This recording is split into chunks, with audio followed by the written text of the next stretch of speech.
Yeah మీ పేరు brother? Sivaprasad. Sivaprasanna. ఇక్కడ మీరు ఎక్కడ ఉంటారు? కట్రంపూర్. ఎంత దూరం ఇక్కడ నుంచి? ఇక్కడ నుంచి 3.5 ఉంటుంది. 3.5. ఈ సైకిల్ లేనప్పుడు ఎట్లా వస్తుంటివి? కొన్ని రోజులు నడుచుకుంటూ వచ్చిన, తర్వాత ఆటోలు వచ్చిన, మళ్ళీ మనీ దానికి ఎక్కువ అవుతున్నాయని మళ్ళీ నడుచుకుంటూనే వచ్చిన. నీకు నడుచుకుంటూ వస్తే అక్కడ నుంచి ఇక్కడ వరకు ఎంత టైం పడుతుంది? Half an hour. డైలీ నడుచుకుంటూ వస్తుంటివా?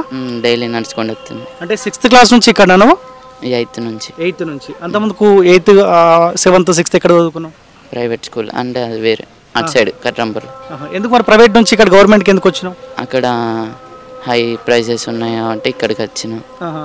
అంటే మంచి చెప్పేవాళ్ళు కాకుండా అక్కడ మంచిగా చెప్పలేదు, ఇక్కడ మంచిగా చెప్తారు. చాలా మంది ప్రైవేట్ స్కూల్ అయితేనే మంచిగా ఉంటుందని చెప్పి, అంటే ఆర్థికంగా బలంగా ఉన్న వాళ్ళు, పైసలు ఉన్న వాళ్ళు అక్కడే చదివిస్తారు కదా. అక్కడ బెటర్ అనిపిస్తుందా, ఇక్కడ బెటర్ అనిపిస్తుందా? ఇక్కడనే బెటర్ అనిపిస్తుంది. మా టీచర్స్ కూడా మంచిగా సపోర్ట్ చేస్తారు, మమ్మల్ని స్టడీయింగ్ చేసేటట్టు చూస్తారు. మేము కూడా ట్రై చేస్తున్నాం మా లెవెల్ బెస్ట్. అవునా? ఇప్పుడు ఈ సైకిల్ లేనప్పుడు నువ్వు మార్నింగ్ ఎన్ని గంటలు లేస్తుండే?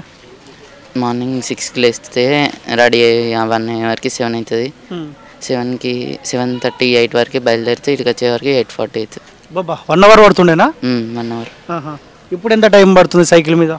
సైకిల్ మీద 15 మినిట్స్ వచ్చేస్తున్నా. వచ్చేస్తున్నా. ఆటో చార్జెస్కి ఎంత అవుతుండే నీకు ఫర్ డే అప్పుడు? ఫర్ డే తెలియదు, 1 మంత్కి అయితే 1500 పడుతుంది. ఇప్పుడు నీకు 1500 సేవ్ అయినట్టే సైకిల్ ఇచ్చిన? సేవ్ అయినట్టే. ఓకే. ఏం చెప్పదలుచుకున్నావు బండి సంజయ్ కుమార్ గారికి? చాలా థ్యాంక్స్ చెప్పదలుచుకున్నాను. ఇంకా మిగతా జిల్లాల వాళ్ళకు కూడా ఇవ్వాలని కోరుకుంటున్నాం. జిల్లా ఎమ్మెల్యేల ఇంకా వేరే వాళ్ళు డబ్బులు ఉన్న వాళ్ళు ఇవ్వాలి కోరుకుంటున్నాం. ఓకే. ఏమంటారు మీ పేరెంట్స్, ఏమంటారు ఈ సైకిల్ చూసిన తర్వాత? మంచిగా నడుపుకో, జాగ్రత్త ఉండు, మనకి రాక వచ్చింది ఇప్పుడు సిచ్యువేషన్లో, ఇప్పుడు ఇది వచ్చింది, దీన్ని కాపాడుకో అని అంటారు. ఏం చేస్తారు మమ్మీ డాడీ వాళ్ళు? ఏం చేస్తారు? డాడీ షాప్లో సేల్స్ మ్యాన్, మమ్మీ స్కూల్లో ఆయా, ప్రైవేట్ స్కూల్లో ఆయా.